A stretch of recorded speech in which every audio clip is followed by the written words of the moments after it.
Welcome to this presentation on the Make in India initiative, a transformative campaign launched on September 25, 2014 by Narendra Modi to position India as a global manufacturing hub. With a vision to drive economic growth, create jobs, and boost India's industrial output, Make in India has become a cornerstone of India's economic policies. In this video, we will explore the various aspects of Make in India, its impacts on the economy, key achievements, challenges, and how it aims to shape the future of India's manufacturing sector. Let's dive into understanding the crucial roles this initiative plays in India's path towards becoming global economic leader. Stated objectives. The Make in India initiative is built around several core objectives aimed at transforming India into a global manufacturing powerhouse. The main objectives of this initiative are to increase manufacturing contribution to GDP, to raise the manufacturing sector's contribution to India's GDP from 16% to 25%, making manufacturing a key drive of the economy. To create 100 million additional manufacturing jobs in the economy by 2022. To ensure that the manufacturing sector's contribution to GDP is increased to 25% by 2022 and having an environmentally sustainable growth. 4 pillars of Make in India. The Make in India initiative is built on 4 foundational pillars that guides its vision and objective. They are as follows. These pillars are essential in shaping India's industrial landscapes and driving its economic growth. New processes, new infrastructure, new sectors, and new mindset.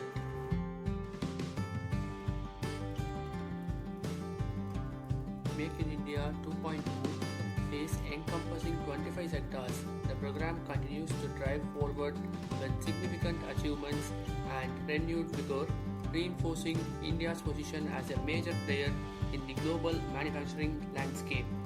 The most important sectors are as follows: automobiles, aviation, biotechnology, construction, defense manufacturing, electrical machinery, electronic systems, food processing, information technology and business process management, mining, ports and shipping, railways, renewable energy, roads and highways, space. Make in India was started with important objectives like we want to decrease our dependence on import, and have they decreased well? Yes, but not significantly. If we see the imports as the percentage of our GDP, in 2024 it was 25.95%, but by 2023 it only went down to 23.96%, so it has slightly decreased. Then we wanted to increase our exports. Did they increase? Yes. Look at this. Our exports have grown almost twice. India's exports in 2014 stood at $317.4 billion, but as of 2023, it stood at $776.68 billion.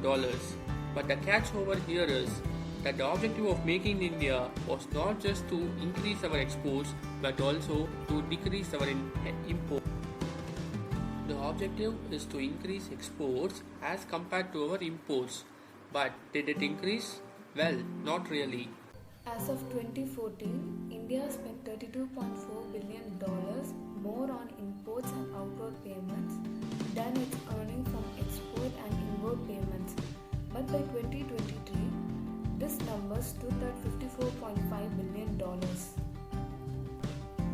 Through Make in India, we wanted companies all around the world to invest billions of dollars with foreign direct investment, and FDI was supposed to shoot up in India. But it really shot up? No, not really. Look at this chart. While the gross investment foreign companies has shot up from $46 billion to $71 billion, at the same time, the gross disinvestment has increased from $13.6 billion to $44.4 billion. So, in short, more money is going out of India than it's coming into India. Manufacturing brings in important superpowers to our economy as compared to the service-based economy. Firstly, if you look at the service industries like IT services, they can largely provide jobs only to skilled and semi-skilled people. Whereas, if you look at the manufacturing industries like textile, they can provide jobs to all kinds of people, whether they are skilled, semi-skilled or unskilled people. And semi-skilled and unskilled people alone form more than 50% of our population, which is why employing them is very, very important. If you look at the difference in their employment capability, it will blow your mind. For example, while the IT industry contributes 7.5% to our GDP, the textile sector barely contributes only 2.3%. But if you look at the employment that they provide, while the IT services industry employs only 5.43 million people, our textile industry alone employs 45 million people. So, everybody from a skilled engineer to an uneducated clerk can get a job in manufacturing. So, the manufacturing industries help us uplift the people from the poverty line, and they help us bring them to a sustainable standard of living. Then the question is, what exactly is the problem? Well, one of the biggest roadblocks to the Indian development. These are: number one, the problem is red tapeism and Indian bureaucracy. Number two is environmental clearances. And the third problem is land acquisition. Fourth is infrastructure issue. And fifth one is skill problem and labor problem. All these problems together, they cause the biggest problem of all, which is unemployment. And like I said before, while the government set the objective of creating 100 million jobs by 2020, so far there are only 18.4 million jobs in manufacturing, and the deadline now has been revised to 2025. And to be very honest, I don't even think we will be able to achieve this number in 2025.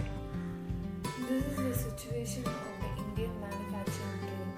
So, it is not a complete failure, but it is a failure to a large extent, and we have very less to cheer about.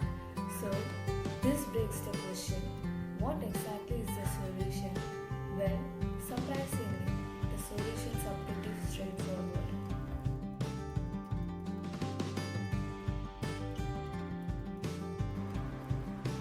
Simple solutions that the government needs to implement in the next 5 years are: firstly, we need to solve for foreign investment through better ease of doing business laws.